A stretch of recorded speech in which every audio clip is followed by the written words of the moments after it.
Eh bien salut tout le monde, c'est Fonetro, j'espère que vous allez tous très bien. Aujourd'hui les amis, j'ai le plaisir de vous retrouver pour un nouvel épisode de notre série, mais concrètement à quoi ça sert? Dans cet épisode les amis, je vous propose qu'on se focalise sur HomeKit, la solution de domotique par Apple, afin de détecter si c'est réellement utile ou si ça ne l'est pas. Ainsi, cette vidéo sera découpée en deux parties distinctes. La première où nous allons aborder l'utilité, une démonstration et donc le fonctionnement global de HomeKit. Et enfin, en seconde partie de la vidéo, je vous montrerai les solutions pour mettre en place HomeKit chez vous. Je vous propose de commencer par répondre à une question simple, qu'est-ce que c'est que HomeKit? Alors je suppose que vous avez déjà tous remarqué sur votre téléphone ou votre tablette par exemple, une petite application qui s'appelle Maison. Cette dernière, si vous essayez de la lancer, vous propose d'ajouter un domicile ainsi que des accessoires pour commencer à contrôler votre maison. Ce que je trouve assez dommage, c'est que cette application n'est pas forcément assez mise en valeur, ni même avec un tutoriel très complet. On a juste une petite page d'introduction, nous disant 3 points assez basiques sur comment fonctionne l'application, qu'il faut ajouter des accessoires, on a l'automatisation, etc. Mais pas un tutoriel plus guidé. Alors il faut voir HomeKit comme étant un ensemble et un environnement. Ainsi dans cet environnement assez vaste, on va y retrouver l'application maison, l'extension Siri pour HomeKit justement, des accessoires qui soient des éclairages, des interrupteurs, des prises, etc. Pour résumer très rapidement, voyez HomeKit comme une solution technique et l'application maison et l'extension Siri comme une interface utilisateur pour piloter tout ceci. Donc pour terminer sur la partie qu'est-ce que HomeKit, il faut savoir que ça fonctionne sur tous les appareils Apple uniquement. Alors on a l'Apple TV, l'iPad, l'iPhone, l'iPod Touch, mais ça je suis pas ultra sûr, mais très logiquement, et l'Apple Watch. Par contre pour macOS ça ne fonctionne pas, ne me demandez pas pourquoi, mais je trouve ça assez dommage d'ailleurs. Bon, maintenant on va voir l'utilité de tout ceci, est-ce que c'est vraiment nécessaire, est-ce que pour mon utilisation c'est utile ou pas? Bon vous devez vous en douter, si je vous fais une vidéo c'est que forcément chez moi j'ai mis en place HomeKit, alors certes sur pas beaucoup d'appareils pour le moment, mais c'est que j'en suis plutôt satisfait, donc je vais vous dire pourquoi est-ce que je le suis. Alors comme vous pouvez le voir avec la démonstration qui passe normalement à l'écran, je suis en train en fait de piloter ma maison. Donc comment est-ce que ça fonctionne? Dès que vous ouvrez l'application maison, vous allez avoir accès à toutes vos pièces, donc vous pouvez balayer votre chambre, le salon, la cuisine, etc. Ainsi, tous vos équipements sont regroupés par pièces. Si vous avez un capteur de température en cuisine, eh bien vous allez sur la page cuisine et comme ça vous allez pouvoir interagir avec celui-ci. Donc au niveau de l'ergonomie, je trouve ça super intéressant parce que tout est regroupé par petits widgets que vous allez pouvoir remettre en place et puis surtout qui vous donne une indication directe visuelle. Si votre lumière par exemple est allumée, votre widget sera blanc, sinon il sera gris et désactivé. Alors ce qui est vraiment intéressant avec HomeKit, eh bien, comme vous avez pu le constater, c'est qu'il gère énormément de capteurs, que ce soit des stores, des portes de garage, des caméras, des thermostats, des lumières, etc. Donc vous allez pouvoir tout piloter, voir votre caméra, déclencher l'ouverture de votre porte de garage, la fermer, ouvrir vos stores, etc. Pour ma part, j'ai pour l'instant 2 lumières que je peux donc piloter. Alors j'appuie tout simplement sur le petit widget pour allumer ma lumière chez moi et je rappuie dessus pour l'éteindre. Pour cela, franchement, rien de plus simple.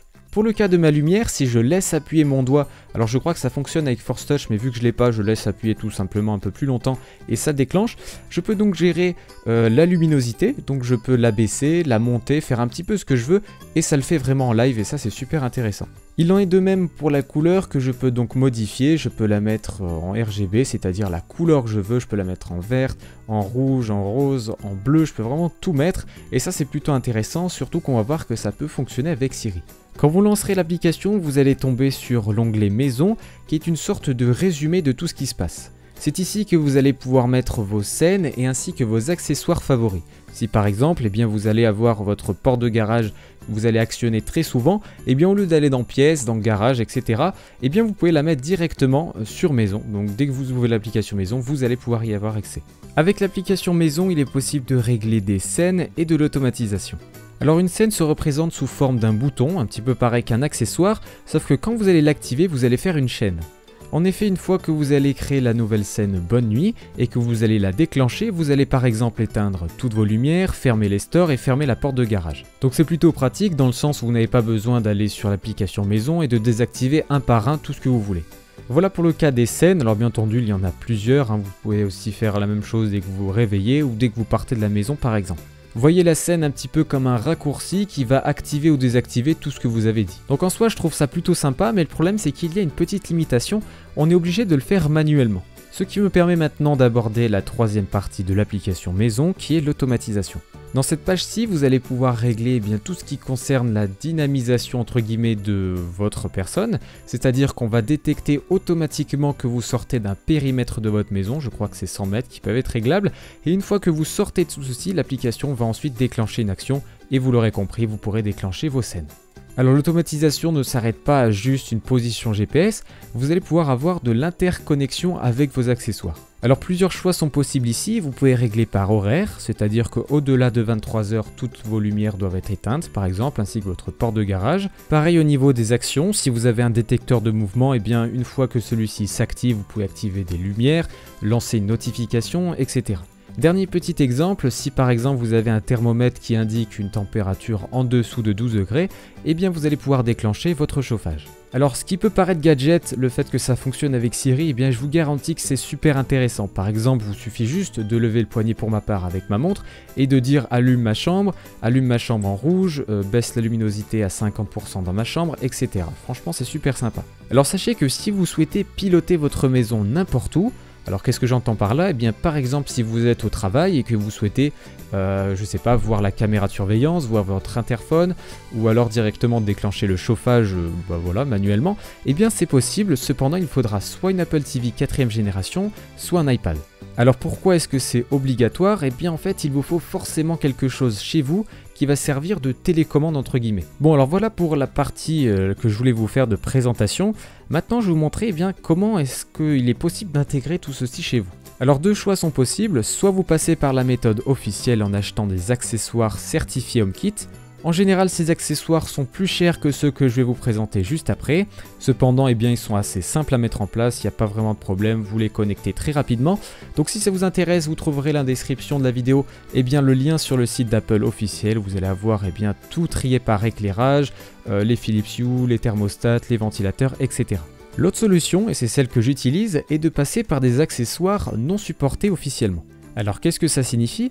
Il faut savoir que HomeKit n'est pas la seule solution de domotique, je pense que vous en doutez, il en existe plein, donc Xiaomi avec Mi Home. Mi Home est donc une application disponible sur iOS et Android et qui vous permet de gérer de la domotique directement via une application dédiée. Alors l'avantage de tout ceci, c'est qu'elle prend en charge les accessoires Xiaomi, comme les Yeelight, les capteurs de température, etc. Vous en doutez, l'avantage principal, c'est le prix. En effet, les ampoules que j'ai à l'heure actuelle sont les Yeelight, qu'un ami à moi m'a recommandé, je te passe le bonjour Lucas si tu regardes cette vidéo. Le prix donc de cette ampoule multicolore est donc de 10 à 12 € environ, ça dépend des promotions, comparé aux ampoules Philips Hue qui coûtent dans les 45 €. Toute la gamme Xiaomi propose plein de capteurs, que ce soit des capteurs de présence, des capteurs de température, etc. Il y en a vraiment beaucoup, je vous mettrai encore une fois le lien dans la description de la vidéo, et vous verrez que les prix sont vraiment très attractifs. Pour faire simple, pour un capteur de température, vous en avez pour grosso modo 8 €. Alors si vous les achetez en l'état, je pense que c'est pas forcément le plus intéressant. Pourquoi?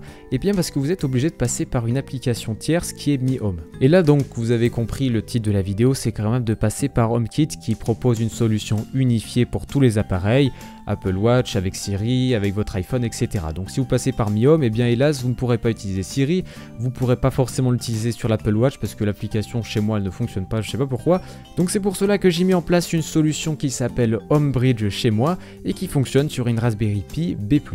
Ainsi, cette petite Raspberry Pi tourne 24 h sur 24, 7 jours sur 7 et elle est connectée à mon réseau par Ethernet. Sur cette dernière, un logiciel tourne tout le temps et ce dernier s'appelle HomeBridge et permet de faire un pont universel avec tous les appareils non supportés officiellement par HomeKit. Ainsi, à chaque fois qu'un nouvel appareil va être installé sur mon réseau, que ça soit une ampoule, un capteur ou autre, HomeBridge va se charger de découvrir tout ce qu'il y a sur le réseau et donc d'ajouter dans mon application maison tout ce qui apparaît. Alors pour résumer, la Raspberry Pi est optionnelle, c'est-à-dire que si vous ne la branchez pas ou si vous n'en achetez pas tout simplement et que vous avez des ampoules Yeelight chez vous, il est tout à fait possible de les contrôler, seulement vous ne passerez pas par HomeKit. Alors certes, ce n'est pas forcément intuitif, vous n'avez pas Siri, cependant c'est très complet aussi. Tout comme chaque vidéo de la série, mais concrètement à quoi ça sert, je vous propose maintenant de répondre à la question fatidique, est-ce que c'est nécessaire et utile? Alors en soi, HomeKit, je trouve que c'est une fonctionnalité très utile. Pourquoi?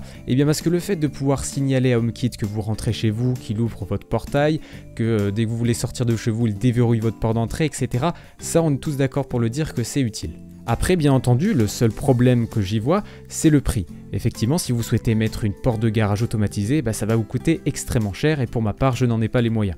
Pareil pour la porte d'entrée, un verrou, c'est dans les 200-300 € si vous comptez pour un produit officiel. Si vous voulez mon avis rapide sur le sujet, je trouve que c'est une solution bien pensée, bien réfléchie, bien intégrée notamment au niveau de l'OS. Le seul problème de HomeKit à l'heure actuelle, c'est qu'il n'est pas forcément abordable. En effet, il est intégré partout, sur tous les appareils, ça c'est super. Le problème, c'est les accessoires qui ne le sont pas. À ce moment précis, deux choix s'offrent alors à l'utilisateur. Soit il se met en mode bricoleur et il essaye de s'en sortir pour pas si cher, c'est la solution que j'ai optée et que je trouve assez intéressante à l'heure actuelle. Ou alors la seconde solution, c'est d'y mettre le prix fort et là effectivement au niveau de la facilité d'installation, elle en est décuplée. Le fin mot de l'histoire, eh bien si vous en avez les moyens, n'hésitez pas, à mon avis c'est une bonne solution qui est fiable et qui fonctionne bien. En revanche, si vous n'avez pas énormément de moyens mais que vous vous intéressez quand même à la technologie et que vous êtes bidouilleur, attention à ça, eh bien je vous recommande de tester 2-3 petites installations, 2-3 petites ampoules, un petit capteur d'hygrométrie, un capteur température, histoire de faire 2-3 petites automatisations, ça peut être sympa. Et bien voilà, c'est tout pour cette vidéo.